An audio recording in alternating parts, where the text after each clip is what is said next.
Hello, BookTube, and now for something completely different. Amy, you show me yours, and I'll show you mine, but you show me yours first. Well, here's mine. All 3 and 4. Oh, you got the fourth one, which I is the got the fourth hard one. copy.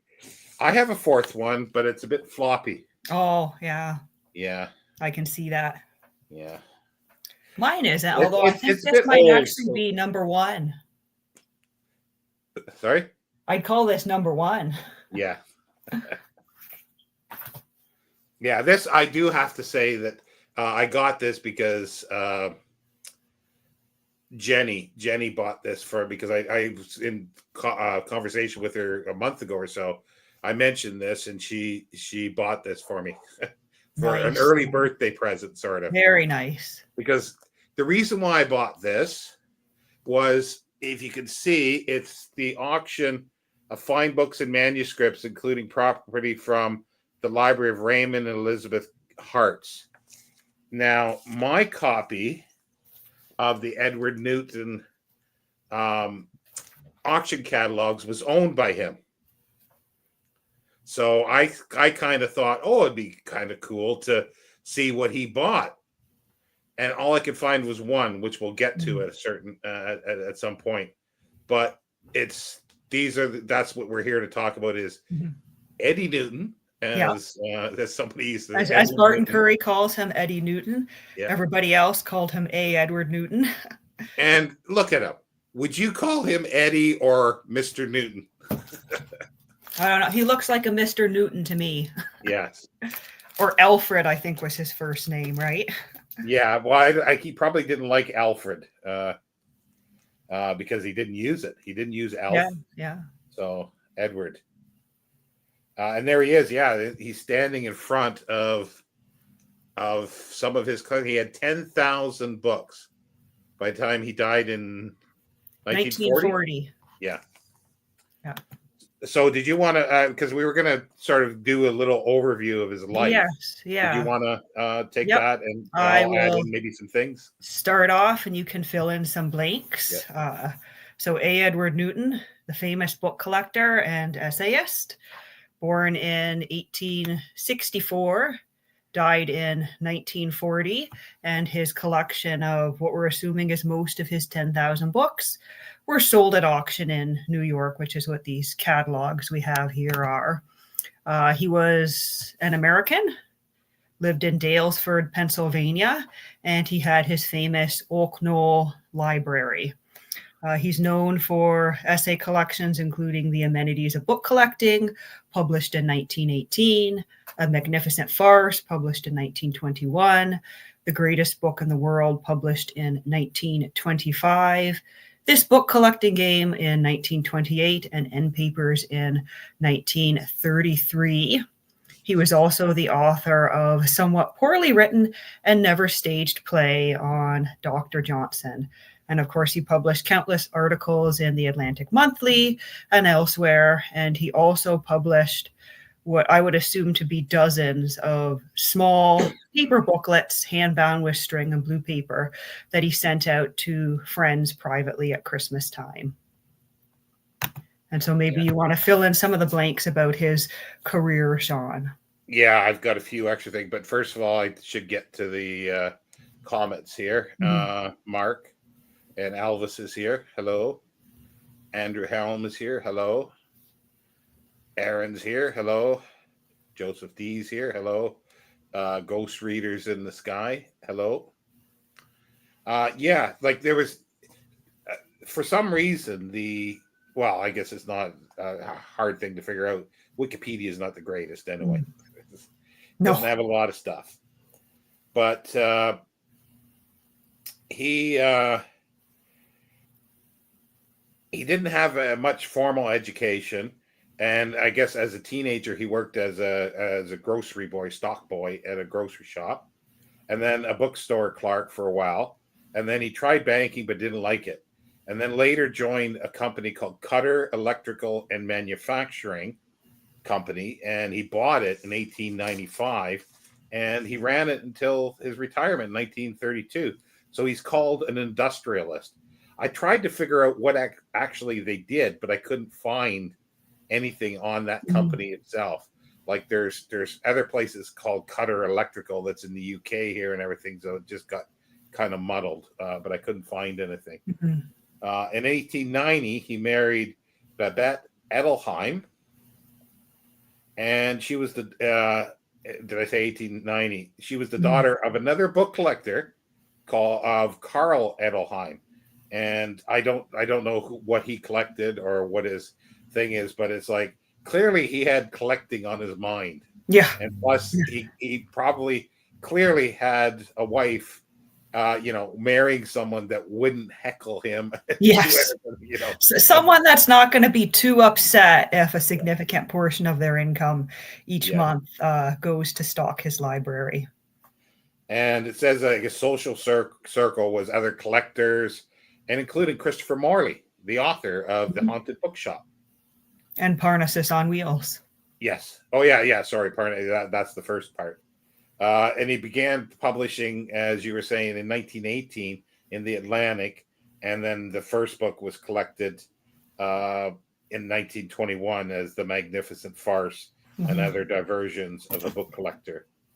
And he collected right mostly. Here. Oh, that's a nice copy of it. No dust jacket though, but is that a signed one or? No, that's just a dedication from someone named Lawrence Phillips to their nephew on Christmas 1921. But Lawrence Phillips had a book plate. And he collected mostly British literature, and he loved Dickens, Trollope, and especially Samuel Johnson and related stuff. Yes. He got letters. He got like association copies. He also had a copy of a book that was John Keats' own copy of a book of poetry. And it's like this stuff, and he started collecting in the 1880s. So this kind of stuff, like Dickens and all this, apparently this stuff was just a dime a dozen. Yeah. And I think he's partially credited with the sort of resurgence in the popularity of Trollope, right? Because he started collecting Trollope when he wasn't that sought after. Yeah, and you see these pictures in some of these books of people with like first edition Trollops that were picking them up for literally 10 cents or 10p, like on book barrows here in the UK. Nobody wanted him at all. Yeah. And now it's like the stuff's worth a lot of money. Maria's here. Thank you for joining us. So, and the interesting thing is, like you don't know who owned your set, but that person you owned it put a price in every single book. Every last entry has a handwritten price next to it. And mine has a sporadic. And I know it was owned by this cat because there's a few things. There's a letter here from Marshall Field and Company.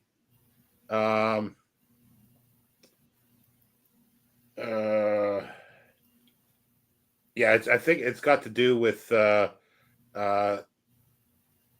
was this in Chicago? Yeah, it wasn't. No, it was New York. Yeah, it was New York. This year that it's about the new, because he was cats or Hearts. Sorry, I want to say cats. Hearts wanted to know something about the Alice in Wonderland, and through the looking glass copies that Edward Newton had, and he says here the Newton copies of are less interesting than your own. This is true because the current copy of the first named book is one of the very scarce second editions of London, 1866. Mr. Newton's copy is dated 1872, 6 years later. One encounters, but very seldom, inscribed copies of the 1866 issue. So Hearts had bought something from the Jerome Kern collection, which was a auction that was held in January 1929, just months before the October crash of 1929. And the people were surprised at the prices that it sold for. But then obviously it would have dropped because of the crash. But now they seem cheap in comparison to what they do now. But yeah, this is kind of cool because it's Mhm. got this letter sign. And the thing is, this guy must have been an industrialist as well, because it's like, or no, wait a minute, a trust company. No, this guy, I think I looked it up. This guy was more in the, I think, insurance type thing or accounting business. Yeah. And his collection went up for sale in December 1991 at Sotheby's. And as I said, I was really wanted to see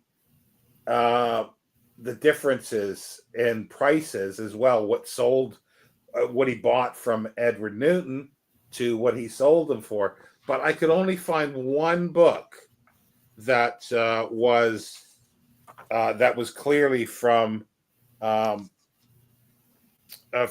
Newton's collection, and it was Thackeray's "The Fragment of the Manuscript of Vanity Fair," and it sold in Hearts as. Can you? I can't remember the number now, but it's 193 in here. But it sold for $4,400 in 91. I think it was like 350 he paid for it, according to my catalog of Newton's.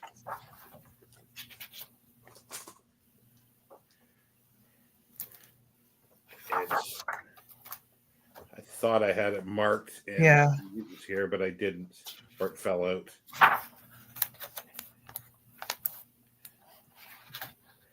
Well, there's the original drawing from Vanity Fair. Yeah, I'm pretty sure it was $350. Yeah.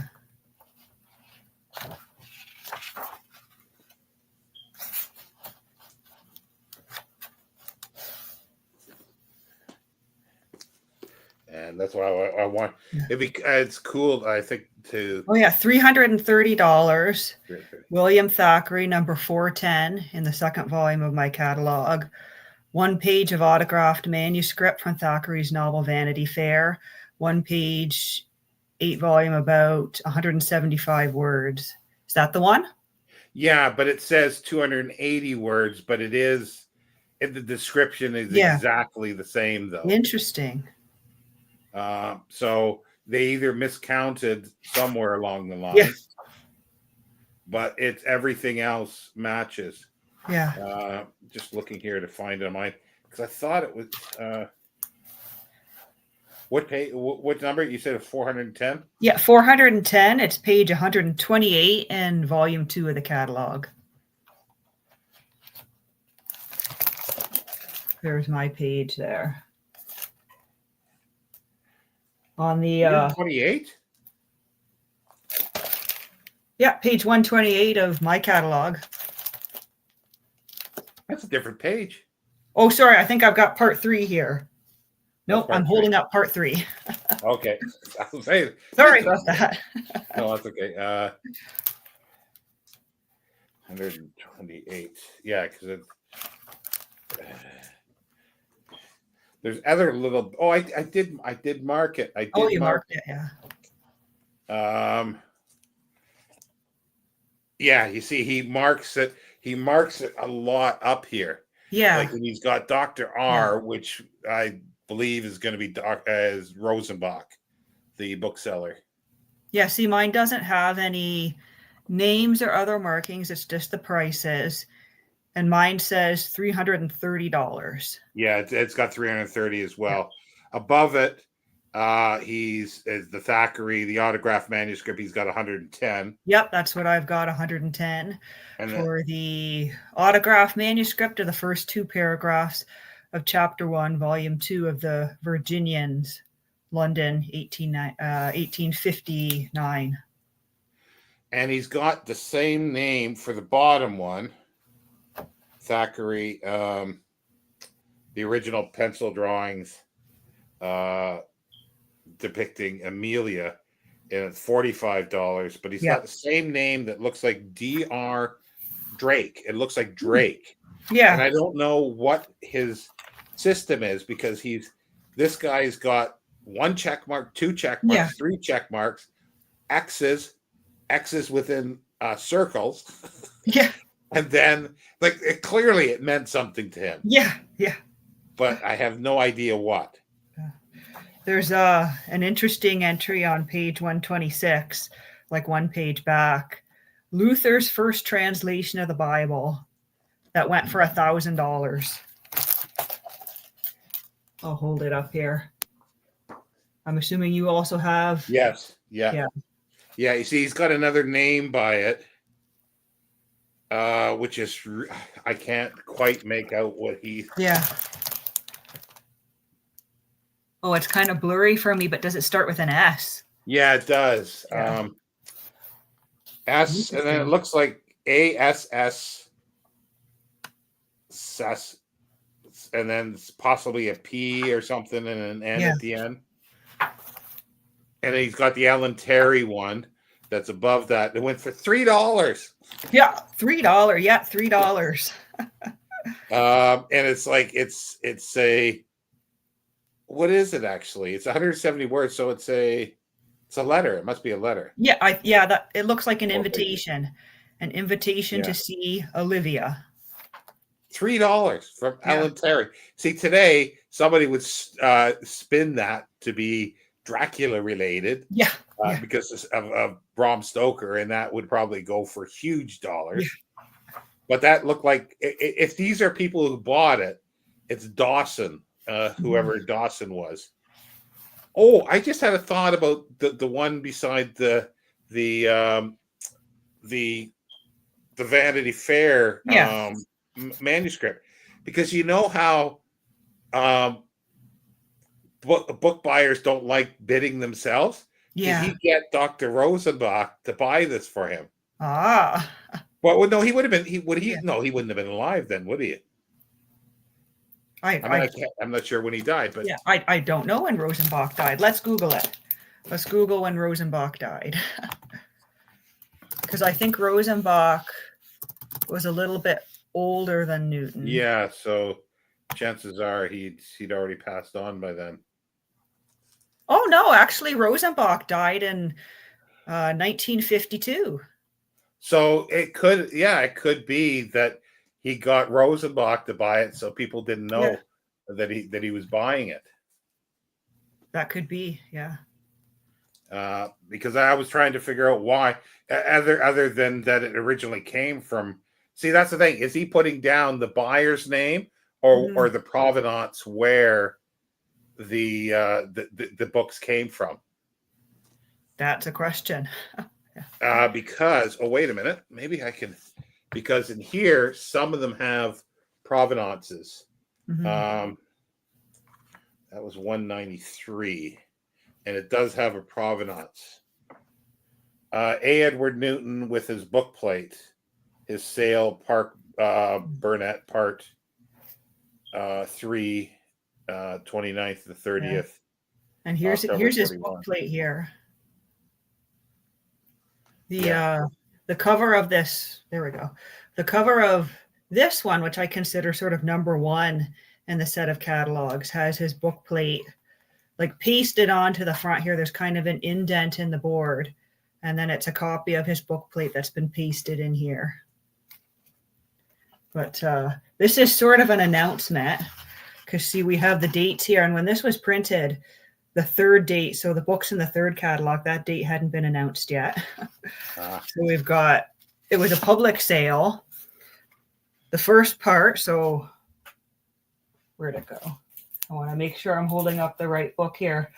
But so volume 1 here would be the first sale that took place on April 16th, 17th, and 18th of 1941. The second sale, so the second volume of the catalogs, May 14th, 15th, and 16th of 1941. And then it says part 3 dates to be announced. Which were, where's my third one here? October 29th, 30th, 41. Yeah. And it looks like it was all in alphabetical order. So the first sale was any author starting with A to D. The second sale was authors E to M, and the final sale was authors with the last name N to Z. And like other than, so yours has all the prices in. Yeah. That's where I need to supplement mine because mine doesn't have all them in, and I want to add them, but I'll have to put a notation that these are my additions to it. You know, but yeah, you don't know who owned your catalog. I have no idea. Yeah. It's the thing is, like, the person that I got this one from clearly left all the crap that was in there, which includes newspaper clippings that are badly ripped out of a newspaper that is not the whole article. Oh yeah.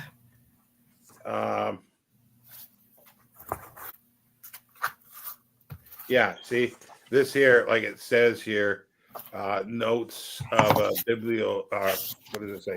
Yeah. Notes for bibliophiles. And you can tell it goes right down to the bottom, and then it's oh wait. Yeah, there. Yeah. The sentence continues on. Oh no. I don't think it doesn't continue here. Yeah. No, it's got Gabrielle Wales makes $40,500 at Newton sale. So here's a different article, but it's ripped out. So I have no idea that the rest of this article is gone. Well, in this like sales announcement, they've actually reproduced a couple of articles from the London Times announcing the death of Newton. So it's almost like you have the second part. And if I had those newspaper clippings, I'd probably, tuck them in the back of this book so they could go with the newspaper announcements of his death. Yeah, and then there's another one in the back. What does it say here? Milton first edition yields $7,900 at sale. Another brings $2,200 at New York from collection session, and it's just a small little article that's been ripped out of a newspaper. Yep. And then there's quite a few other things. There's a little booklet in here. Not a booklet, but it's Marshall Field and Company invites you to an extraordinary exhibition and sale of rare and fine books, original manuscripts, famous first editions, exquisite bindings, under the personal supervision of Mr. Maurice Inman, New York and London, in the book section, third floor. And it's from and they list some first editions, and he's got tick marks beside them too. Oh, interesting. And then something written on the top here. It's like, I don't know what all this stuff means, or not all of it. I have no idea what it all means. Yeah. Because like I say, his notations are interesting, but I have no idea what they mean. And do you think that booklet you just showed, is that related to the Newton stuff, or is that some completely other sale that's perhaps just tucked in there? It's tucked in, I think, because it's October 6th to 11. Yeah. What does it say here? Is it of 1941? Because that would be between the second and the third sale. It doesn't say. It doesn't say. Just Marshall Field and Company. So, it's definitely, it's a different auctioneers, I guess. Or actually, it could be just a bookseller that's doing it. Because it was the Park Burnett Galleries Inc. in New York that did these auctions. Yeah, it's an outstanding collection, a remarkable collection. Yeah. So that's it. Yeah. And it's got Vanity Fair. He's ticked off.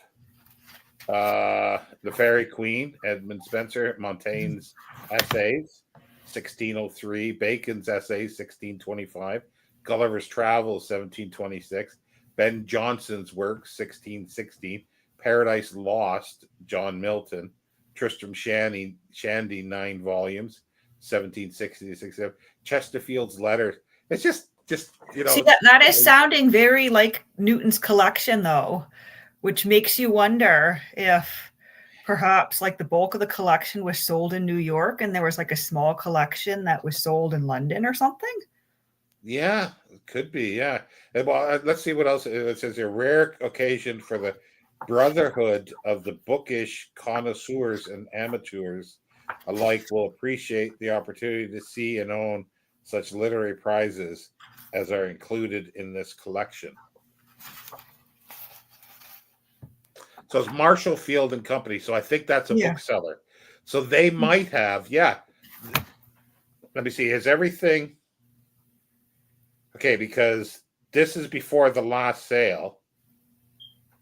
Everything alphabetically goes up to. Oh no, they do have Thackeray in there. Well, there might be some stuff from there, but there's not enough information to know for sure. So yeah, it could be. Yeah, but I'll keep it with it, but I don't know anything about it. And the thing is, like we were talking at another time, it'd be kind of cool to find out, as I say, where this stuff went, and so we know that the one page was sold here. We don't know who bought it, and there's a place that there is a.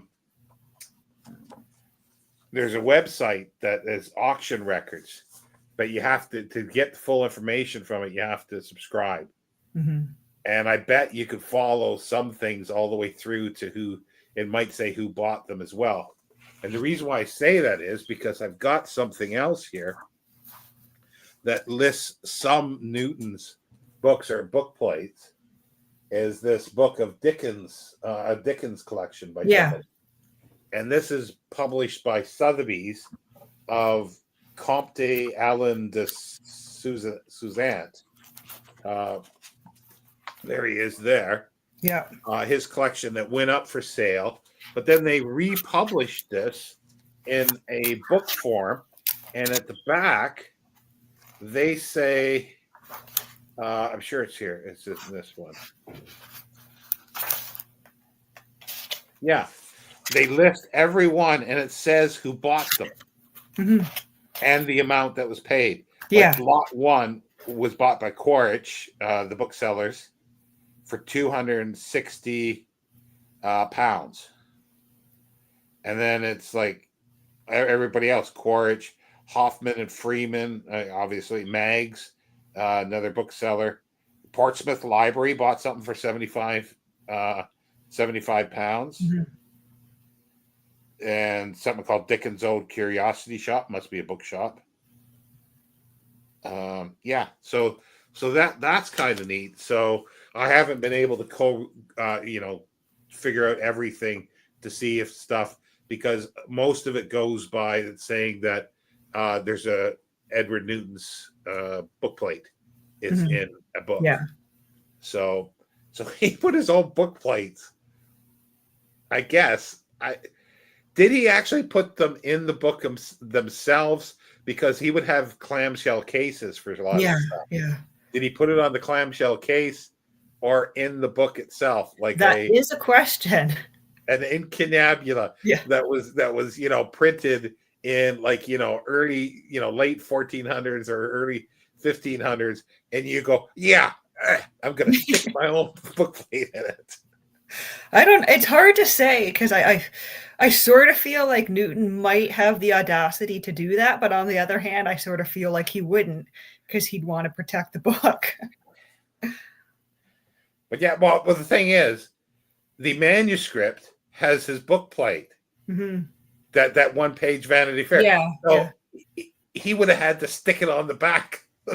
Although you wonder too if everything had his book plate, or if it was after he died, as they're getting things ready for the auction, they start taking his book plate and pasting it on everything so that it's sort of, certified and authenticated as being from the Newton Library, whether he had personally put that book plate on every last item in his library or not.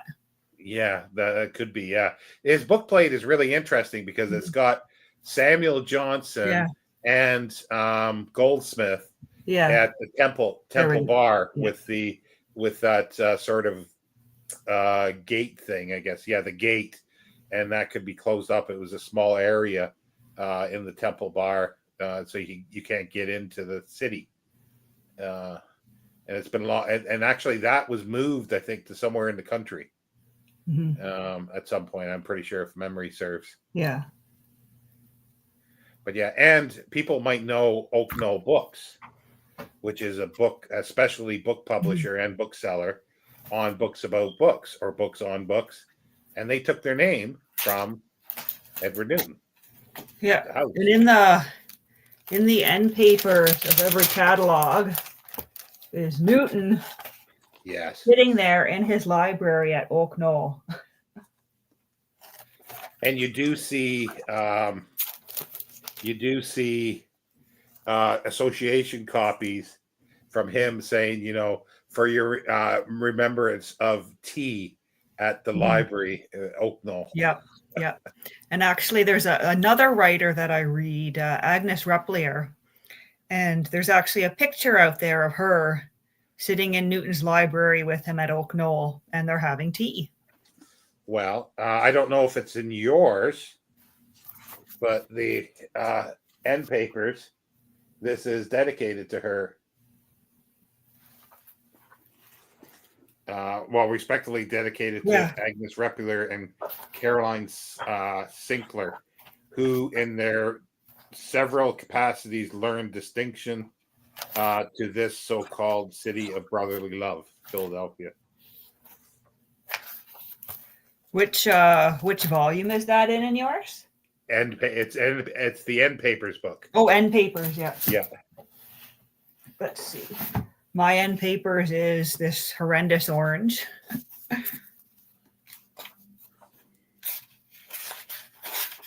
And I've got my own book plate that I put in here.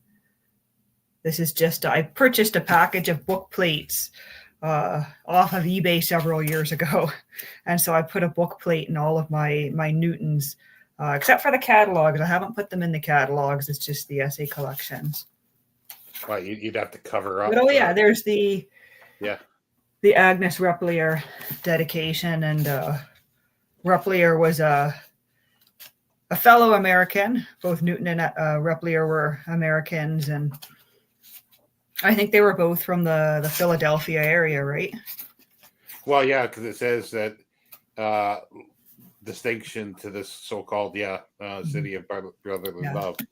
And this one I bought. It's missing the slipcase. It would have had a slipcase because it's a limited edition. Limited, it says here, to 1,351 copies of the Dream Children edition of the End Papers. Mm-hmm. And the Dream Children is an essay that was written by Charles Lamb, which I'll show in a second. But this is copy number 917. And he quotes here, "Sir," said Dr. Johnson, "a man should keep his friends in constant repair. A. Edward Newton." And this actually includes the essay of Charles Lamb, Dream Children. Oh, nice. It's the original. Yeah, right. If you had the original Charles Lamb handwritten, I don't think we'd be here on YouTube today. Yeah. You'd be off living it up somewhere. But it's a nice little facsimile, which I cannot read because it's too blurry. Yeah. And some of the cursive is difficult to read, but it is quite blurry. But that was kind of neat. Mm-hmm. And as I say, I got this at bookshop in Bedford, where I live. I think he originally wanted £18 for it, but it was knocked down. So I paid either $5 or less than that for it, because it probably just never sold, and it was put on the discount shelves. Does yours also have the caricature of Trollope in there? What page? Page 77 of mine. That's not how we usually think about Trollope. Yes. Yeah. So you've got end papers and you've got the catalogs that you got this year, but what other Newton do you have? Well, I have it. I don't know where they are at the Yeah, moment. That's yeah. why I didn't have them. But I have amenities. I have about 4 others. I have the Great Book or something like that about the Yeah. Bible. The amenities of book collecting Yeah, and this book collecting game I've got that one. Yeah, and the greatest book in the world, which is where he talks about early printings of the Bible. yeah, I've got that one. And then you've got end papers. We were talking about a tourist in spite of himself earlier. Yeah, And this is less essays and more like a humorous travel memoir almost. I love the cover. I love the cover on that one. That is presumably his wife there. Yeah. Newton and his wife on a trip to Europe.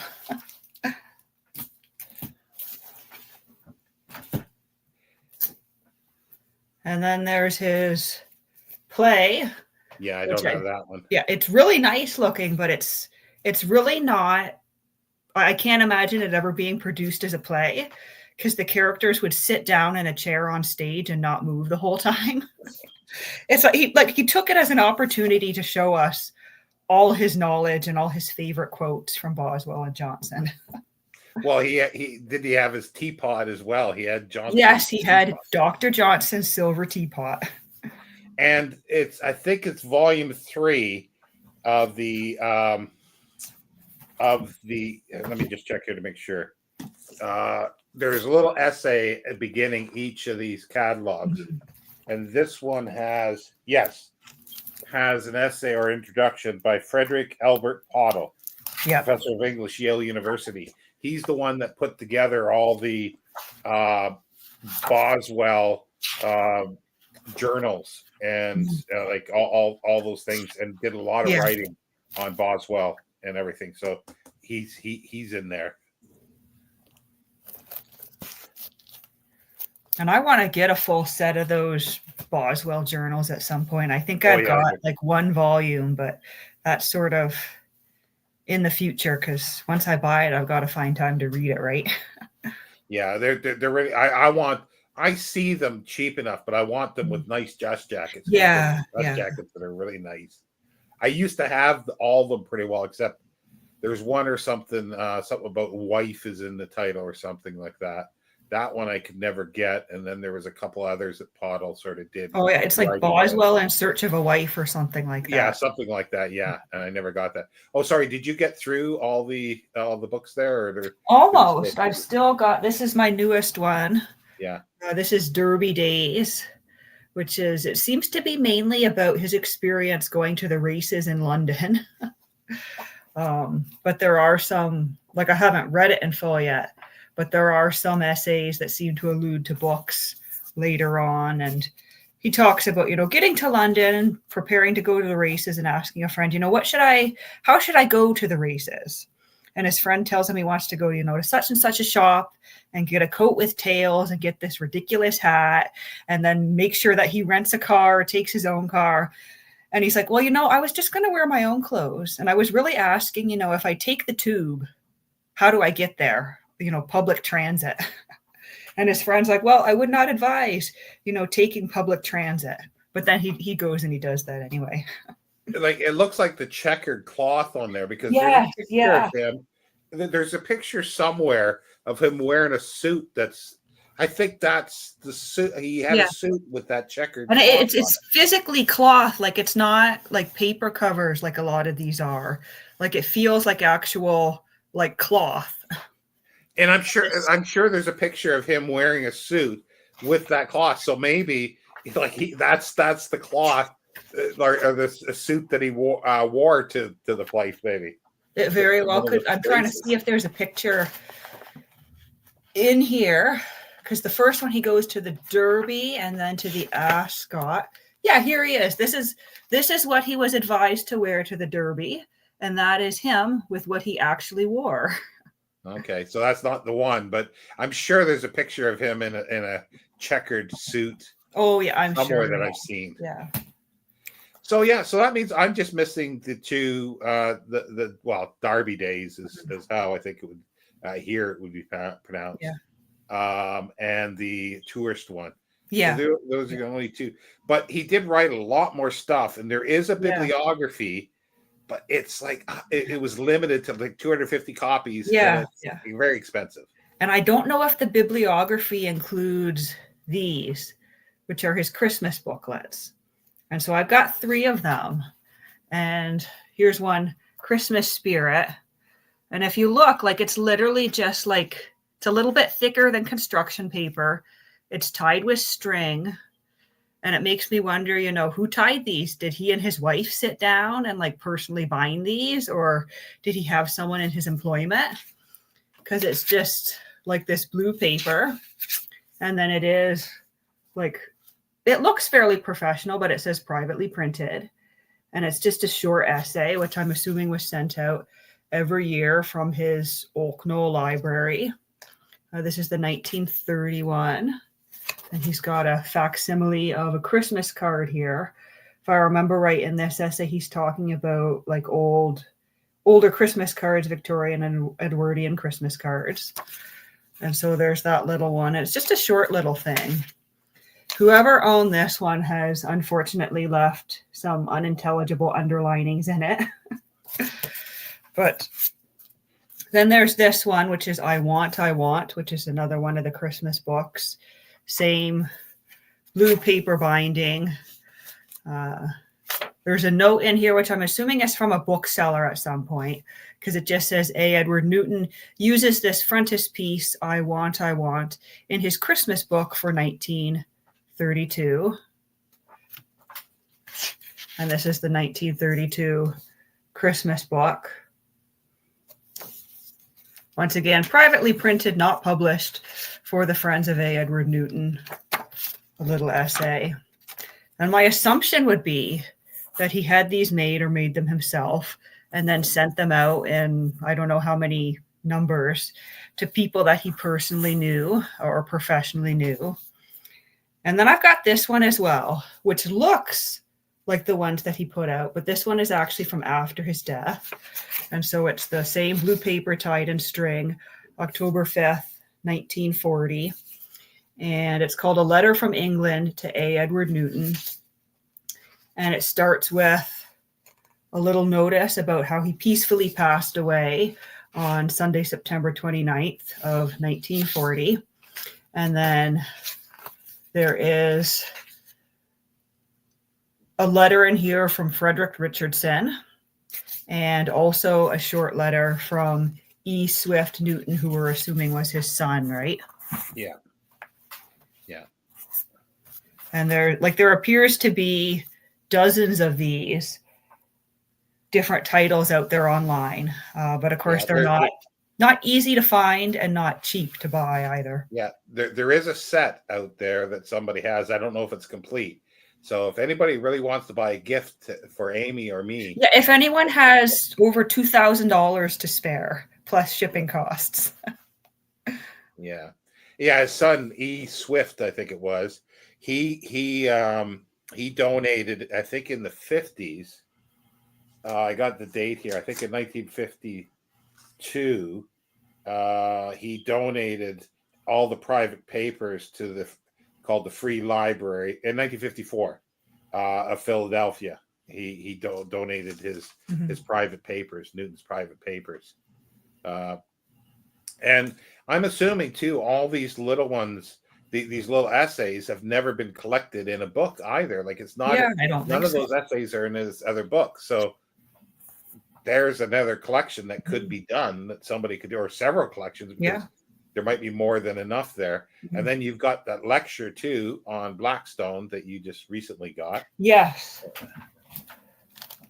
Yeah, this one here, it's wrapped in plastic, so it's a little reflective. Here, I'll take the dust jacket off. It's orange cloth underneath. And it's still bright because it's had the dust jacket on. This is I guess a graduation or commencement speech that he gave in 1935 at the University of Pennsylvania, when they awarded him an honorary law degree. And it's quite humorous. It's a little bit all over the place, as a lot of commencement and graduation speeches are, but it's like the humor that shows up in his essays, it's like he's only taken that. There's very little that's serious about it. He was obviously trying to make his audience laugh. It's limited and signed as well, isn't it? Yes, you're right about that. So in the back, it is limited to 2,000 numbered copies. This is copy 1,604, and it's been signed by Newton himself in the back here. And they're not to spoil it for, I won't just say you're having something else coming that. Yes, I thought nice. I'd gotten my copy of Newton's Blackstone, and then you alerted me to something else that I went ahead and purchased. And now first of all, I'm wondering if there's going to be extra taxes or tariffs on it, because it did come from an American seller. It's the only thing I've bought from an American seller recently, but it was too good to pass up. And it's hard not to support a bookseller, right? Yeah, it's got to do with his son, and I won't spoil it for anything, but his son and a very prominent classic sort of film actor. Yes, a Hollywood actor whose films I have seen a number of. Yeah. So yeah, it's because everything you read that we've been reading about. Like especially the Curry book about collecting is, you want something that's unique. This is unique. This is very unique. And Definitely. I'll have 2 copies of this book side by side. For more details, people have to stay tuned and keep an eye on my channel. And who knows, like I've ordered it and it could show up Monday, or it could show up the end of April. Yeah, it would have been nice if it was for this, but obviously that wasn't going to happen. Shipping to Canada is not reliable from anywhere in the world. Well, that's the thing. A lot of this stuff I can't get here in the UK either, because I don't know the tourist one. I don't. Last time I looked was a long, specifically for the UK here. I don't think there's any with a dust jacket within the UK that's for sale that I can find. So it's like you get a good price. Okay, that's a good price. And then you look at the shipping costs. And I think I lucked out on my copy. I'm trying to remember how much I paid for it, but it was listed at $25 US. Yeah, you see that's now, mind you, I probably paid like $25 or $30 US in the shipping, but yes. So I got that for 60 or 70 Canadian, which is pretty good for a book with a dust jacket. Yeah, well, it's interesting for somebody who collected, association and presentation copies galore, like in his 10,000 books. Not all were presentation copies, but then he made some kind of writing, didn't he, somewhere that he didn't want to be known for his books to be. But they are because they're out there, association, or his son has lent to the association bit. But it's I've got to get because I've got to get the tourist one, the Derby Days, and I've got to get the 4th eventually. Like it's no time soon, but the 4th or the number 1, I guess, as you say, of the sale one. And it would be nice to get the bibliography, but it's just too expensive. I wonder, because it's out of print. I wonder if I never looked to see if it's on it won't be on Gutenberg, but it might be on archive.org or something like that. Possibly. It's one of those things where I think the printing was so small in the first place that it might not have even been, scanned online anywhere. Yeah, and it's like, I think the cheapest I saw one was like, it was well over 200 pounds. So it's like 300 US, at least. I think I've seen one copy recently, and it was listed at 200 and something US. And I'm like, no, I'm not paying like 300 Canadian dollars as much as I want this bibliography. And then the shipping on top of that. Yeah, and the shipping. Yeah. So what, we both sort of like this stuff, and I I'm collecting on, very, small way of this stuff. But are you going to sort of continue collecting even though you've got all his books now? Oh Are you yeah, going to try yeah. looking for? Yeah, Like as people probably noticed, a lot of my copies of his essays are really not so great looking. Back in, well, I think it was 2020 and 2021 when I started reading this stuff. A lot of it was okay. I'm picking up, the cheapest, decent looking copy I can find just to read it. But then there's some stuff like, for instance, my copy of The Greatest Book in the World. Like let's see if I can get it up close enough, but there's better condition copies out there, and I could certainly not replace it, but add to my collection with a copy that's in better condition. And then of course, like the collection can continue because he published in a lot of periodicals, and like I've got one of his articles in those issues of the Colophon that I picked up last month. And he's been published in other issues. Of course, he was published in the Atlantic Monthly and, well, I think a lot of stuff. And so it's possible to sort of expand that collection out into the periodicals. Of course, there's these booklets to collect. yeah, And I think there's also a couple of other like smaller print books kicking around. yeah. There's Related to the Hardy. people that he collected, like articles that he had written on, I think there's one on Trollope maybe out there somewhere. And there's Hardy. He did one on Hardy as well. Yeah.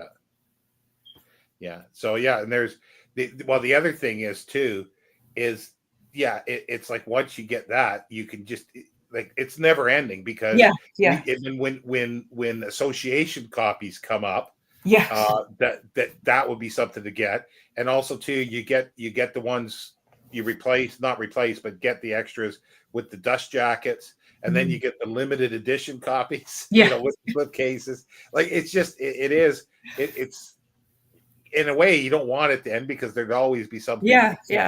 And, if you had $1 million or millions of dollars, then you could probably go out and buy everything. But then what's the fun of that? Well, like the collecting and the reading, it kind of shoots off in different directions because I looked into the Agnes Repplier because Newton had mentioned her. And I purchased the specific edition of the volumes of Madame de Sévigné, knowing that it was the set that had the introduction from Newton. And I'm sure there's other things like that. Like if I had that bibliography, I might be able to see every, introduction or every preface that he had written for other people's books. Yeah, we'll have to see if they can find it as a PDF somewhere. And and that would sort of fill the gap there of at least as a checklist to look through, look for stuff. But yeah, it's like with the Atlantic Monthly and all these things, his stuff is relatively cheap to collect. Relatively, like even those pamphlets, you basically like there is, I don't know how many is in that collection, that would be 2,000 Canadian, but we're talking usually you can get ones for like $50, $60, which is the high end price of these. And those usually are ones that are signed or that have some inscription in them, and maybe sometimes more. But still, as a collecting thing, that's not, that's not sky high for any of this stuff. Really nice, like to get the amenities of book collecting and a really nice 1921 dust jacket may set you back a little bit because of the jacket. Yeah, I think at that point, like amenities of book collecting with a nice jacket, like I'd be looking at least a couple hundred Canadian for that book. But then once you're done, all like everything, like I can't see there being a run on his stuff. And no, it's like he's very unknown, and you and I and a couple of other people on this corner of the internet have somehow discovered him here in the 21st century. Yeah, I'm not sure how, because I got some books, I think from the bookseller, my bookseller there, and I was reading them on thing, and I'm not sure if that's how you found out about it, and then we started reading a chapter each of everything, because it seemed to have been about the same time anyway. Because back in I think it was back in 2020. You posted a video to your channel with just a list of books on books you had. Yeah. And I think you mentioned Newton. And so Yes. I went on Abe and was like, okay, who's Newton? That could be interesting. And so I picked up, I think it was, I know we had different ones because you and we read a couple of the books aloud, but I think it was this book collecting game or the amenities of book collecting that I got first. And you had one of the other ones, and then I just kept buying and reading. Yeah, and I haven't read. I don't think I've read part of the end papers. I haven't read the one about the Bible one yet, and if obviously I have read all the others. I think, except obviously I don't have the Derby Days one, and I don't have the tourist one, so I haven't read those. So I still got stuff to read, and I don't mind rereading him either because he's so good for this, and I guess. We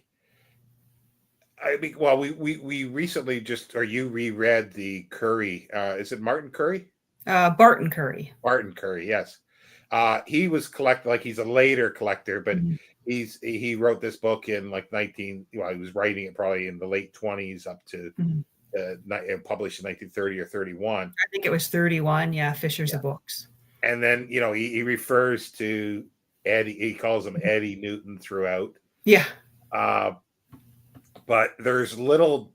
I don't know if they're his personal digs against Newton, but it's other people. Like he's saying, other people think that he's getting on a high horse, and stuff like that, and saying that the people had been criticizing Newton for bringing too many people into book collecting and making book collecting too popular to the point where prices were going sky high, and it wasn't, a rich man's game anymore, and everyday people thought they could start a book collection. And well, the interesting thing is because in which one does it that has the frontispiece, because somebody wrote did a painting of him on like a hobby horse, because it's like a hobby horse. I think that's this book collecting game. Let me check here. It's a fabulous painting where he's riding a hobby horse and breaking down a fence. Yes. Yeah. Newton on his hobby horse. Yeah. Because this is the one where he starts out about talking about how he's been riding that hobby horse and it's the best hobby to be riding. And not to be outdone, I think it's this one. Nope. There's one where not that one either, but there's a caricature of Thackeray and Charles Dickens as the frontispiece in this one. Oh yeah, there's another one. Is it collecting? Is it? Oh yeah, here's this one. Yes. It was the Master of Ceremonies. I think it might be a Magnificent Farce, the one I'm looking for. Nope. Which one is it?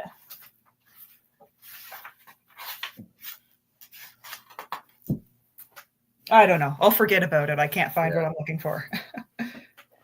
No, yeah, and he writes so well too. Like I find, and he's subtly funny. Like you read something and you go, "Wait a minute, did he actually just say that?" Yes. The art of the subtle insult. Yes. And I remember when we were starting to read him that it's almost like he's sexist, but not fully sexist. Like it's just he'll say things, but he does it in a humorous way, and I don't think he means it. It's he's funny. Yeah, that's definitely it. And he would have been, I think, a very interesting person to know. That's for sure. But yeah, I can't see calling him Eddie. No, I think that was a dig at him, because I can't imagine anyone would be like, yes, this is Eddie Newton. I kind of wonder, because obviously he was alive at that time when that book was written by Barton Curry, and you kind of wonder what he thought of something like that. Yeah. He probably got a copy signed by Barton Curry. There's probably an associate. Now, wouldn't that be something to have? Yes, it would be. If it exists, it's probably off in someone's private collection or a library somewhere by now. But it's amazing that stuff like the one that you're getting, the comic, yeah. How did that get on the market? I don't know.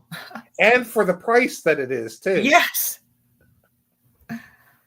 It's amazing how some of this stuff does. It's like it's totally unrelated. I've got this thing from the BBC that it's signed by the Director General with a book plate in it to an employee that's been at the BBC for a long time. And this thing was like pennies. And it's in good shape. And it's like, these things are, how do these things get, well, I'm glad they do, because otherwise we'd never be able to afford it. Yeah. But it's just that it just comes back to the thing where people can still collect stuff cheaply. Like, you don't have to be collecting incunabula.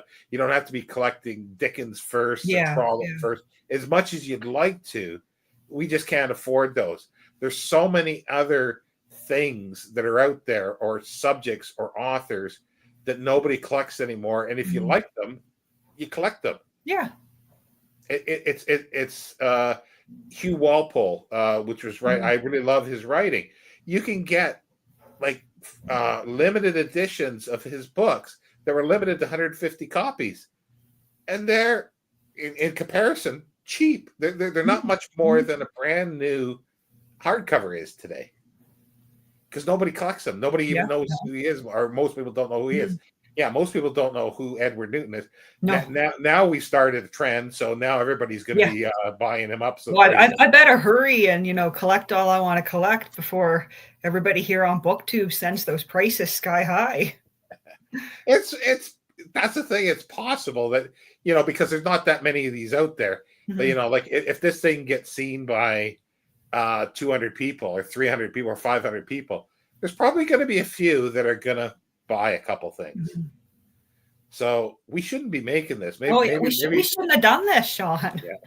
Maybe I won't. It'll go. We've done it live, and then that's disappeared. It's just disappeared in the vaults.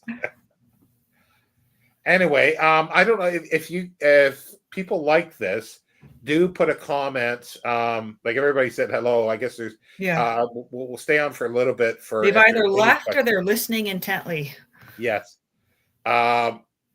To any questions, or if you like this kind of thing, Amy and I doing just picking an author or something, preferably that we like, and then just talk about our collecting of something like that. I think that could be an interesting little thing to do, or ones that you collect. Joseph says he's listening intently. Nice.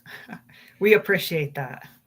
But yeah, like you could go through like a lot of subject collecting things. Like you have so many, J.M. Barrie that you do, Hugh Thompson. Yeah. The letters, just the letters in general, but the Madame de Sévigné now is something that you're working towards something different as well, I think. So and Ghost Readers, this guy says he loves hearing from passionate collectors. So thank you. Well, thanks for everybody stopping by. And yeah, but yeah, definitely. And anybody watching this later, if they want to continue, if Amy's up for it, then maybe occasionally we can do a video more concentrated than we've done before, but like on one subject or something like that. But again, thanks everybody for dropping by, and we'll see you next time. Thanks, everyone. Bye.